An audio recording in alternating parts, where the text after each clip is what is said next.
তাকে দেশীয় অস্ত্র ছোরা দেখিয়ে তাকে অপহরণ করেছে। অপহরণ করে তাকে একটা সরু গলির মধ্যে নিয়ে তার কাছে যা ছিল মোবাইল এবং টাকা পয়সা মানি ব্যাগ সেটা নিয়েছে। নেওয়ার পরে তার পরিবারের সাথে যোগাযোগ করছে, তাকে 50,000 টাকা মুক্তিপণ দিতে হবে।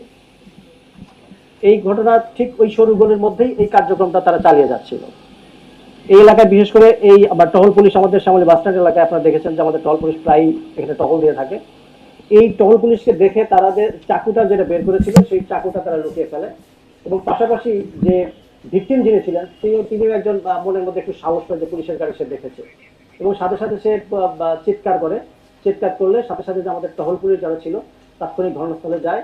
গিয়ে যখন পুলিশ আসার দেখে তখন এক যে 3-4 জন পাশে ছিল জাহিদ ছাড়া বাকি সকলেই পালিয়ে যায়।